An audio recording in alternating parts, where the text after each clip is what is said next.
오늘 오신 모든 분들에게 하나님의 축복과 보호와 은혜와 평강이 또 이 영상으로 함께하는 모든 분들에게도 함께 하시기를 주님의 이름으로 축원합니다.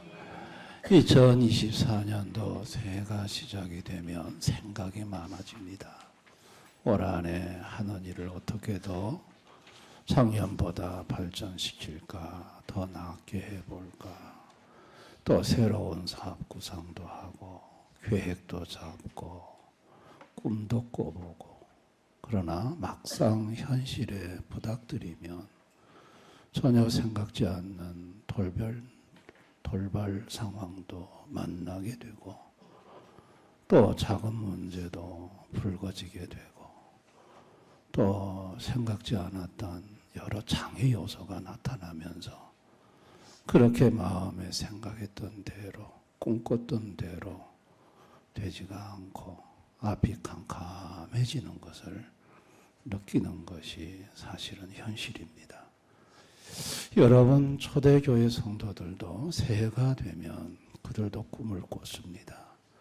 그들도 새로운 계획을 가져보고 또 새로운 희망 속에서 시작을 해보려고 하지만, 그러나 그들이 처한 현실은 그렇지를 못했습니다.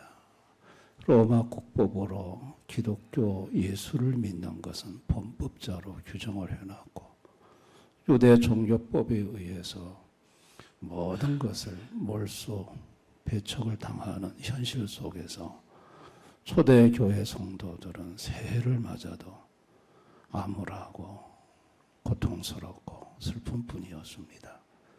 그런 초대교회 성도들에게 오늘 성경을 통해 답을 주신 것이 뭐냐면 예수를 깊이 생각하라는 거였습니다. 예수를 깊이 생각하는 것이 이게 답이 될까? 당장 초대교회 성도들에게는 안전보장이 되어야 하고, 의식주 경제 문제가 풀어져야 하고, 학교에서 쫓겨난 자녀들이 교육 문제가 해결이 돼야 됩니다. 이런 구체적인 대안을 줘야지. 그런 대안은 없고 예수만 깊이 생각하라. 이게 무슨 현실적인 대안이 됩니까? 여러분, 충북에서 출산율 1.5%를 높였다 하더라고요. 아이 놓으면 무조건 1,000만 원 쏜답니다. 그래서 100만 원 놓자마자 하고, 난임 부부들 그 난임 시술 받는데 지원하고, 그리고 매년마다 200만 원씩 1,000만 원 쏘니까, 그리고 또 임신부는 특별 대우, 또 하여튼 간에 여러 가지 실제적인 대책을 세웠더니 아이를 놓기 시작하더라는 거예요. 그래서 1.5% 출산율이 높아졌다, 이렇게 신문에 보도가 되는 걸 봤습니다. 이런 게 대책이에요. 구체적인 손에 잡히는 대책을 줘야 하는 거예요. 그런데 예수를 깊이 생각하라, 이게 무슨 대책입니까? 이게 예수를 깊이 생각하라는 이게 뭐 손에 잡히는 대책이 아니지 않습니까? 여러분, 우리 인생이요, 죄로 타락하면서 문제의 해결을 하시는 분이 하나님이라는 걸 잊어버렸습니다. 모든 문제를 풀고 그 문제에 대한 답을 갖고 계신 분이 모든 만물을 창조하신 그 하나님이라는 걸 인생들은 죄를 범하면서 새카맣게 잊어버렸어요. 그래서 인생의 모든 문제를 인간 스스로 답을, 대안을 찾고 마련해야 한다고 생각을 해요. 그런데 인간 스스로 답을 찾고 대안을 마련해 보지만 인간이 찾은 답은 미봉책에 불과합니다. 이번에 코로나 3년을 거치면서 이 코로나에 대한 대책은 마스크 쓰는 거, 그리고 백신 개발. 그래가지고 인간은 이것이 코로나를 문제를 해결하는 대안으로 생각하고 해봤지만 코로나가 한 수 위였어요. 오히려 더 옷을 갈아입고 더 빠른 속도로 확장이 되어서 확산이 되어서 도무지 인간의 대책이 따라갈 수가 없었습니다. 결국은 다 걸렸잖아요. 인간이 대책을 가지고 아무리 해봐도 안 되고 그래서 그냥 백원백성이 거의 다 걸렸죠. 거의 다 걸렸죠. 인간의 대책이라는 것은 그냥 미봉책에 불과하는 것이고 근본적인 대책이 될 수 없다는 것을 우리는 코로나를 통해서 여실히 경험을 했습니다. 여러분, 초대교회 성도들에게 예수를 깊이 생각하라. 여러분, 초대교회 성도들이 이게 어떻게 자기들이 처한 상황에 답이 되겠냐는 거예요. 그들은 따뜻하면 끌려가가지고 콜로세움에서 사자밥이 됩니다. 목숨을 잃은 위험한 지형에 있습니다. 그들의 삶에 보장된 건 아무것도 없어요. 그런데 예수를 깊이 생각하는 것이 답이라는 거예요. 이게 어떻게 답인지를 오늘 바울 사도를 통해 가르쳐주고 있습니다. 그것은 예수님이 왜 인생의 답이 되는지를 알 때 이게 답이구나 하는 걸 알 수가 있는 거죠. 예수님이 누구신지를 알 때 이게 알 수 있는 거예요. 여러분, 예수님은 누구시냐? 오늘 본문 2절에 보니까 신실하신 하나님. 예수님은 신실하시다 그랬어요. 여러분, 신실이라는 단어는 믿을 만한 단어인 거예요. 거짓이 난무하는 세상, 배반을 반복되는 세상 속에서 정말 믿을 수 있는, 거짓이 없으신 신실한 분, 믿을 수 있는 분, 그분이 누구냐? 예수 그리스도라는 거예요. 예수님은 거짓이 없으세요. 예수님은 배반하지 않으세요. 신실하세요. 능력이 아무리 커도 사람이 사기꾼 기질을 갖고 거짓말을 밥 먹듯이 하는 사람은 그 능력이 아무 소용없어요. 더 큰 사기를 치고 더 큰 고통에 빠뜨리는 거지. 제일 중요한 건 신실함이 믿을만 하는 거예요. 예수님은 신실하신 하나님.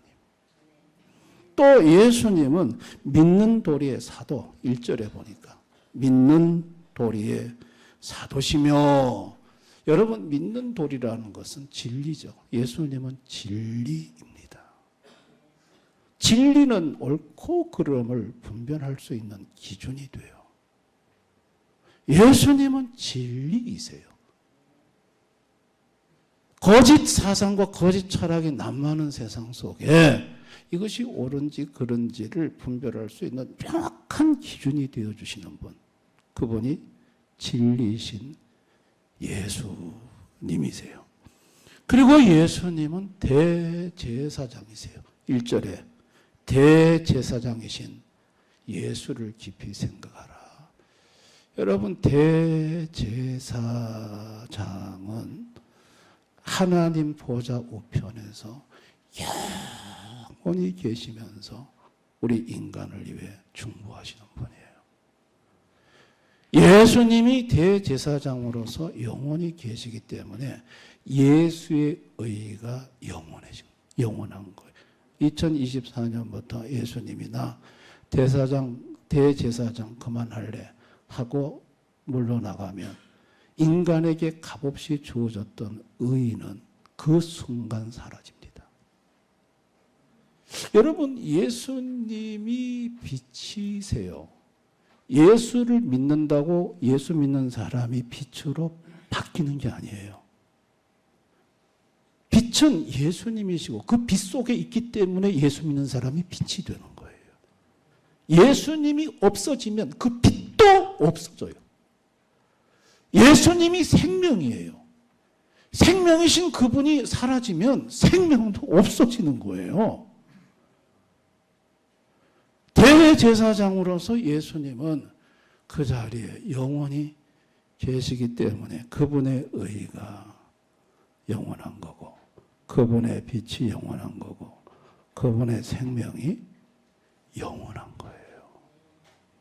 아멘.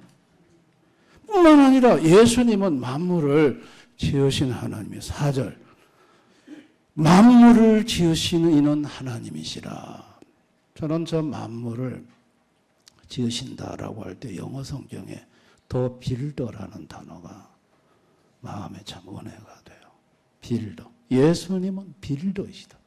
건축자이시고 세우시는 분이시다. 모든 것을 세우시는 하나님이 예수님이시라는 거예요. 시편 127편 1절에 여호와께서 집을 세우신다고 그랬어요. 세우시는 분이 누구시다? 세우시는 하나님이에요. 아멘.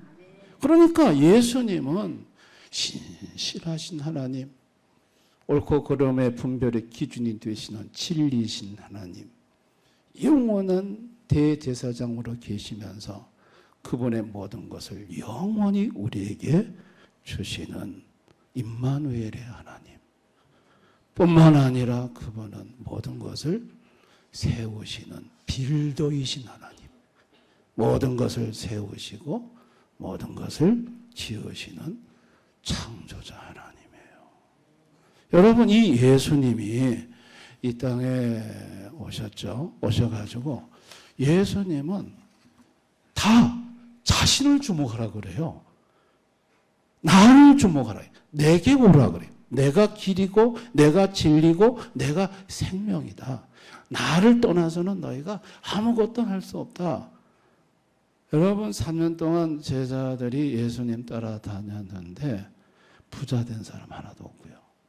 세상 권세 가진 사람 하나도 없어요. 예수님은 제자들에게 전도하러 갈 때 둘씩 아무것도 가지고 가지 말래요. 그냥 전대도 갖고 가지 말고 그냥 빈손으로 하래요. 너희들은 나만 바라보고 나만 의지하래요. 예수님은 제자들이 원하는 것들, 뭐 부나 권세 이런 거 주지 않으셨어요. 자기를 주목하게 했고 예수님 자신을 생각하라고 하셨어요. 여러분, 이 예수님의 가르침에 영 못마땅한 사람들이 그 당시에 권세와 부를 추구하던 사람들이었어요. 아니, 뭐 예수님이 왔으면 저분이 메시아라면 로마에게 빼앗겼던 권세 찾아줘서 우리 손에 쥐어줘야 되고, 우리 좀 잘 살게 해줘야 되고. 근데 보니까 초라하기 그지없고 권세란 건 아무것도 없고 보니 권세나 부를 줄 만한 것이 도무지 보이지가 않아. 꺼벙이들 한 12명 데리고 다니면서 뭐 병이나 고치고 귀신 쫓아내고 하는데 그건 뭐 눈에 보이는 것도 아니고. 그러니까 예수님을 배척한 거예요. 멸시하고 그냥 귀신 들려가지고 귀신의 왕 힘입어서 저런 짓 한다면서. 왜? 예수님한테 뭐 권세나 부나 이런 것들을 조금이라도 기대할 만한 게 없어요. 그래 예수님을 십자가에 못 박아 죽였어요. 그런데 예수님은 십자가에 죽으신 다음에 사흘 만에 부활을 하셨습니다. 부활을 하신 다음에 예수님은 제자들에게 막 큰 부자가 되게 하거나 세상에 어떤 권세를 주신 게 아니에요. 예수님은 자신을 제자들에게 주셨어요. 성령으로 자신을 주셨어요. 예수님이 부활하신 후에, 승천하신 후에 제자들에게 부어주신 건, 보내신 건 성령님이셨어요. 여러분, 성령님은 예수의 영이에요. 성령이 성도들 속에 들어오면 예수님이 들어와 계신 거하고 똑같아요. 이 성령님이 오셔서 누구를 생각하게 아니야? 예수님을 증거하고 예수님을 생각나게 만들어요. 아멘. 성령은 진리의 영이에요. 진리를 깨닫게 하세요. 진리를 깨닫게 하시고 그 다음에 진리를 가르쳐 주시고 또 성령은 임마누엘의 영이에요. 성도들하고 함께 하면서 예수님의 그 의를 값없이 성령께서 그 성도에게 갖다가 적용을 시키시고 예수의 능력을 그 성도의 능력이 되게 하시는 거예요. 결국은 예수님은 부활하신 후에 예수의 영을 주어서 항상 예수 생각하도록 만드셨다는 얘기예요. 여러분, 생각이 곧 믿음입니다. 돈을 생각하면 돈을 믿는 것이고 권세를 생각하면 권세를 믿는 것입니다. 잠언 23장 7절에 대저 그 마음의 생각이 어떠하면 그 위인도 그러한 적, 그 생각대로 그 사람의 됨됨이가 결정이 된다는 말입니다. 예수님을 생각한다는 것은 예수님을 믿는다는 거예요. 예수님을 깊이 생각한다는 것은 예수님을 깊이 믿는다는 거예요. 인생에 답이 없는 문제 앞에서 돈을 생각하는 사람은 돈이 답이라고 생각하는 사람이에요. 인생에 답이 없는 문제 앞에서 권세가 해결책이라고 생각하는 사람은 권세를 믿는 사람입니다. 인생의 남 문제 앞에서 예수님을 생각하는 사람은 예수님이 이 문제를 해결하는 답이라고 생각하는 사람입니다. 아멘. 생각이 믿음이에요. 마가복음 5장 28절에 열대열병 앓은 여인 구원을 받으리라고 생각을 하고 예수님이 옷자락을 만진 순간 그 생각대로 그 여인의 병이 깨끗이 나은 걸 볼 수 있어요. 생각이 믿음이에요. 아멘. 죄로 망가진 인생들의 생각을 하나님 아버지가 들여다보았어요.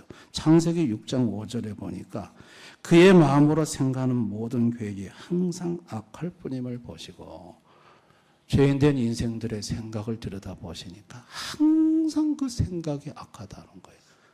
자, 악하다는 게 뭘까요? 에레미야 2장 19절에 내 하나님 여호와를 버림과 내 속에 나를 경외함이 없는 것이 악이요 고통인 줄 알라. 사람들 생각 속에 하나님이 없어요. 예수님이 없어요. 다 버렸어요. 사람들 생각 속에 돈이 있고 세상 권세만 있어요.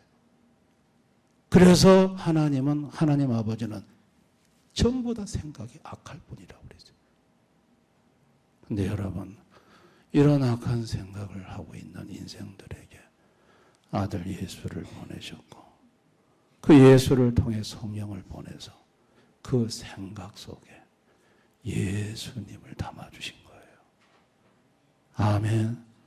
예수님을 예수님을 생각나게 하신 거예요. 초대교회 성도들이 암울한 현실 앞에서 예수를 깊이 생각하라 이 말씀을 받고 예수님을 깊이 생각을 했더니 참 놀라운 은혜가 그들에게 임했어요. 예수님을 생각했더니 글쎄 그 예수님은 신실한 분이셨어요. 믿을만한 분이었어요. 초대교회 성도들이 현실 속에 그 암울한 박해 시대, 배반을 반목대하는 시대, 누가 자기를 고발하고 찌를지 모르는 시대에 오직 믿을 수 있는 분은 신실하신 예수님밖에 없었어요. 예수님을 믿으니까 예수님에게 모든 걸 맡길 수가 있어요. 자신도 맡길 수 있고 자기 가족도 맡길 수 있고 예수님한테 전부 자기 인생을 의탁할 수가 있었어요. 또 예수님이 그분은 진리시라는 걸 성령님이 이 초대교회 성도들 가슴 속에 계속해서 증거해줘요. 이 로마의 거짓 철학과 거짓 사상, 온갖 거짓 투성이의 세상 속에서 무엇이 옳은지 그른지 분별할 수 없는 세상 속에서 이들은 예수님을 깊이 생각함으로 저거는 전부 다 지옥 가는 길이고 이 길은 천국 가는 길이구나. 옳고 그름, 생명과 사망의 길을 정확하게 초대교회 성도들은 분별할 수 있었어요. 그래서 옳은 인생길을 걸어갈 수가 있었던 것이죠. 또 예수님을 깊이 생각하니까 글쎄 그 예수님은 영원히 우리의 대제사장이 되어서 그 위치에서 자신의 의를 값없이 입혀주시고 성령을 보내 임마누엘 하시면서 항상 동행해 주시고 지켜주시고 슬프고 힘들 땐 위로해 주시고 붙들어 주시는 너무나도 좋으신 하나님이라는 걸 초대교회 성도들은 경험을 합니다. 뿐만 아니라 예수님은 빌드셨어요. 예수님은 세우시는 분이었어요. 그분은 하우스를 세우는 게 아니라 홈을 세우시는 분이었어요. 당시에 타락한 로마 시대에 그 방탕과 타락으로 인해서 가정들이 무너지는 것을 초대교회 성도들은 봤어요. 자식이고 부부고 전부 다 무너지기 시작하는데, 그러나 그런 속에서 빌더이신 여호와께서 집을 세우신다는, 홈을 세운다는 그 하나님이 자신의 자녀들을 반듯하게 타락과 방탕에 빠지지 않고 바로 세워주셨고, 가정을 세워주셨고, 집을 세워주셨고, 그분이 함께 하시면서 세워주시는 걸 경험했습니다. 그래서 초대교회 성도들은 예수를 깊이 생각하는 것이 이게 진짜 답이구나, 이게 진짜 인생의 답이구나, 그거를 경험하게 된 것이죠. 오늘을 살아가는 인생들은요, 돈 생각을 합니다. 돈만 있으면 다 해결되는데, 돈만 있으면 다 되는데, 올해 돈을 좀 어떻게 많이 벌어볼까? 여러분, 돈 많이 번 사람들, 아내는 아내대로 바람나고, 남편은 남편대로 바람나고, 그래가지고 집이 무너져, 가정이 무너져. 여러분, 이런 가정이 한둘이 아니에요. 돈이 집을 세우느냐? 아니요. 좀 세상적인 권세를 좀 힘을 좀 가져봤으면. 권세 가졌던 사람들 얼마나 그 인생의 결과가 비참한지 우리는 우리 한국 정치사에서 보고 있지 않습니까? 결국은 이것이 있었으면 새해에 내가 좀 더 나아질 거라고 생각하는 세상적인 것이 결국은 그것이 나아지게 하는 게 아니라는 거예요. 결국은 예수님이 답이라는 것입니다. 아멘. 성도들은 예수님이 답인 줄 아는 사람들이 성도예요. 성도는요, 예수님이 신실하다는 걸 알아요. 특별히 우리 성도 중에 사람한테 상처받고 실망 많이 하신 분들, 사람들한테 너무 많이 쏘가보고 사람들에게 너무 많이 이용당하셨던 분들, 이런 사람들은 사람을 잘 믿지를 못해요. 믿을 수 있는 사람이 없어요. 특별히 우리 여기 인생을 좀 사신 분들은 세상에 믿을 놈 하나도 없다, 그거 다 아시잖아요. 다 아는 거. 저도 알고 여러분도 다 아는 거잖아요. 누구한테 내 인생을 맡겨요? 누구한테 내 인생을 부탁해요? 여러분, 예수님이 믿을 수 있는 유일한 분이라는 걸 아는 그 순간 사막에서 오아시스를 만난 느낌이에요. 아멘. 성도는 그 예수님에게 내 인생을 전부 맡기면서 마음의 시원함을 느끼는 거예요. 믿을 수 있는 분이 있구나. 예수님이 신실한 분이 있으셨구나. 그리고 많이 헷갈려요. 이 사람 말 들으면 이거 진짜 같고, 저 사람 말 들으면 저게 진짜 같고, 이렇게 가야 되나 저렇게 살아야 되나, 이게 너무 지금 이 방향이 안 잡혀. 그런데 예수님이 진리시구나. 예수님 말씀이 진리구나. 그러니까 예수님을 깊이 생각하니까 옳고 그름이 선명하게 보이는 거예요. 그래서 사람들 부하내동하지 않아요. 딱 예수님을 기준으로 삼아서 인생의 방향을 확실히 잡고 나가는 거예요. 아멘. 인생을 살면서 막 누가 나한테 욕도 하고 정죄도 하고 막 그래서 내가 정말 그런 인간인가. 때로는 마음에 상처도 되고 아픔도 되고 자괴감도 갖는데 그런데 대제사장인 예수님이 나의 의를 값없이 너한테 다 입혔다. 너는 의로운 사람이다. 내가 너에게 준 의는 영원하다. 여러분, 그래서 너는 의인이야. 다른 사람의 손가락질에 그래 마음 쏟지 마. 내가 너를 깨끗하다고 했고 내가 너를 거룩하다고 했어. 주여 감사합니다. 그러면 되는 거예요. 아멘. 예수님의 그 값없는 의, 영원한 의를 성령이 오셔서 더집혀 주시고 예수의 영이신 성령이 함께 하시면서 슬플 때 위로 주시고 엎어져 올 때 눈물을 닦아 주셔요. 얼마나 감사한지. 뿐만 아니라 하던 일이 실패로 안 돼. 자꾸 하는 것마다 무너지고 자식들도 자꾸 뭐 하는 일이 잘 안 되고 마음이 낙심이 될 때 내가 빌도야. 네가 빌도가 아니고 내가 빌도야. 내가 세우는 자야. 내가 너의 인생을 세울 수 있고 네 자식들의 앞날, 네 자식들의 인생을 내가 세워. 내가 빌더란다. 그러니까 걱정하지 마. 너는 나를 생각하면 돼. 할렐루야. 예수를 깊이 생각하면요, 이 모든 머리 아팠던 문제가 다 정리가 됩니다. 아멘. 아이고, 예수님이 계시네. 예수님이 뭐다 돌봐주시네. 이게 인간의 흠의 뜻대로 되는 게 아니었네.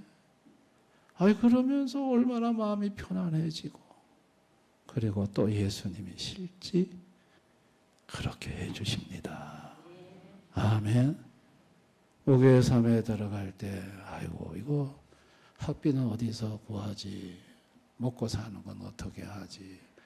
교인도 없고 아무도 없는데, 그럴 때 주님이 제게 성령으로 나타나셔서 말씀하시는데, 나 여호와는 너를 죽이기도 하고 살리기도 하고 너를 가난하게도 하고 부하게도 하고 너를 높이기도 하고 낮추기도 한다. 나만 의지하고 나만 생각하고 들어가더라고요. 할렐루야. 다른 복잡한 거 생각하지 말라는 거예요. 내가 다 한다. 내가 다 한다. 너는 나를 생각하면 된다. 나만 의지하면 된다. 6년 반 섬사역 동안 돈 떨어지지 않게 하셨고 쌀 떨어지지 않게 하셨고 총신대학원, 총신대학교 그 머리 허연 교수님들 앞에 세워서 설교하게 만들어 주셨고, 아이고, 하나님 하시는 일은 참 놀랍습니다. 여러분, 그분이 다 하십니다. 믿으시기 바랍니다. 예수만 생각하면 됩니다. 문제는 예수님이 생각이 안 되는 게 문제예요. 이 교회 문 밖에만 나가면은 이게 자꾸 딴 생각이 들어와.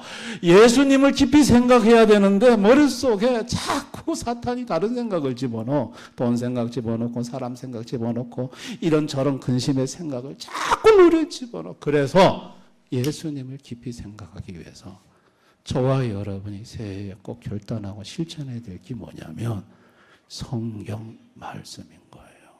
첫째, 성경을 읽어야 합니다. 아멘. 성경은 예수에 관한 기록의 책이에요. 성경은 나에 대해 기록했다. 그래서 성경을 읽으면 예수님 생각이 자꾸 나요. 아멘. 그래서 성경을 자꾸 읽으셔야 돼요. 그 다음에 두 번째 성경을 쓰는 거예요. 성경을 읽고 쓰는 거는 차이가 많이 납니다. 성경을 여러분이 쓰다 보면 가슴이 막 뭉클하고 찡하고 그 은혜가 막 쏟아져서 예수님 생각이 하루 종일 막 사로잡힐 때가 있어요. 성경 쓰는 것이 이게 예수님을 생각하는 거예요. 아멘. 셋째는 설교를 듣는 거예요. 설교. 하나님이 사역하는 방식은 베르붐으로 사역하셨어요. 여러분, 베르붐이 설교예요. 예수님 이 땅에서 전부 베르붐 하셨어요. 그리고 사도들도 베르붐하게 하셨어요. 여러분, 오늘날도 교회에 하나님이 목사를 세워서 베르붐 하세요. 에베소 4장 11, 12, 디모데후서 3장 16, 17, 성경과 목사를 주신 목적이 동일해요. 교회 하나님 두 가지를 주셨는데 성경을 주시고 목사를 주셨어요. 목사를 통해서 성경을 베르붐하게 하셨어요. 설교하게 하셨어요. 여러분, 우리가 섬기는 예수님은 전지하신 분인데요. 여러분이 이 자리에 앉아 있으면 각 개인의 사정을 예수님은 다 압니다. 다 알고, 오늘 대형 교회에 저쪽 구석에 앉아있는 저 김 집사가 마음속에 어떤 근심과 걱정을 가지고 왔구나. 갑자기 목사의 마음에 감동을 줘서 그 김 집사에게 생명이 되고 은혜가 되는 베르붐 말씀을 주시는 거예요. 목사님 어떻게 내 사정을 저렇게 알고 저래 꼭 집어 말하실까? 그거 아니, 전 몰라요. 그건 주님이 그 성도에게 말씀으로 위로하시고 말씀으로 축복하시는 거예요. 아멘. 이와 같은 역사가 교회 안에 있습니다. 어떤 성도는 말씀 듣다가 병도 막 났잖아요. 주님 말씀을 통해서 병도 막 치료를 하세요. 여러분, 그래서 이 교회가 중요한 거예요. 아멘. 방송을 틀면 좋은 목사님 설교 많이 나옵니다. 들으세요. 은혜 많이 받으세요. 그러나 여러분에게 꼭 필요한 적절한 말씀은 이 예배당 안에서 전지하신 주님이 여러분에게 딱 맞춤의 말씀을 주님은 주시는 거예요. 믿으시기를 바랍니다. 서울 사랑의 교회는 그 사랑의 교회 안에 있는 성도들에게 주님이 오정원 목사를 통해서 역사하시는 거예요. 대형 교회는 여기 세운 저를 통해서 여러분에게 역사하시는 거예요. 믿습니까? 거기하고 상관없어요. 여러분하고. 여러분이 상관 있는 것은 이곳이에요. 믿으시기를 바랍니다. 그래서 새해는요, 여러분이 성경을 읽고 성경을 쓰고 또 새벽에 말씀을 요청해서 설교를 듣고 매일마다 듣고, 그래서 자꾸 여러분 마음속에 예수님이 자꾸 생각나고 또 예수님을 깊이 생각하고, 그러면 2024년도 걱정 없습니다. 어떤 문제든 다 주님이 풀어나가시고 해결해 나가십니다. 예수님을 깊이 생각하는 것이 2024년도 우리 성도들의 삶의 문제에 답이심을 믿으시기를 바랍니다. 이 말씀 생각하면서 우리 한번 다 같이 한번 기도합시다. 예수님을 생각해야 된다는 걸 알지만 자꾸 조금만 방심하면 머릿속에 예수님 생각은 사라지고 돈 생각이 가득하고 사람 생각이 가득하고 마음속에 생각 속에 예수님이 없을 때가 너무 많습니다. 주님, 새해는 말씀을 읽고 말씀을 쓰고 말씀을 들으면서 예수님을 깊이 생각하는 한 해가 되기를 원합니다. 신실하신 예수님, 진리신 예수님, 항상 임마누엘 하시면서 보살펴 주시는 예수님, 모든 것을 세워주시는 빌더이신 예수님, 예수님에게 내 모든 삶과 2023년도의 계획과 가족과 자녀들을 맡기기를 원합니다. 오늘 이 말씀 생각하면서 우리 한번 다 같이 통성으로 간절히 기도하겠습니다. 아버지 하나님, 아버지 하나님, 아버지 하나님.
암울한 시대를 살았던 초대교회 성도들에게 와진 예수를 깊이 생각하라는 이 말씀이 답이 아닌 줄 알았는데 이 말씀이 실제적인 답이었습니다. 신실하신 예수님, 진리이신 예수님, 대제사장이 되어 항상 우리에게 임마누엘 하시며 예수님의 모든 것을 값없이 주시는 예수님, 모든 것을 세우시는 빌더이신 예수님, 이분이 초대교회 성도들에게 답이었고 2024년도를 살아갈 우리 대형교회 모든 성도들에게 답인 줄을 믿습니다. 문제는 예수님을 자꾸 생각 밖으로 밀어내는 건데 올해는 성경을 가까이 함으로 읽고 듣고 쓰므로 항상 예수님 생각으로 충만한 대연의 가족들이 다 되게 해주시기를 원합니다. 내가 해결할 수 없는 문제, 풀 수 없는 문제를 다 예수님이 풀어내시는 것을, 예수님이 해결하시는 것을, 앞길을 열어주시는 것을 경험하는 우리 대연의 성도들이 되게 해 주옵소서. 예수님 이름으로 기도드리옵나이다. 아멘.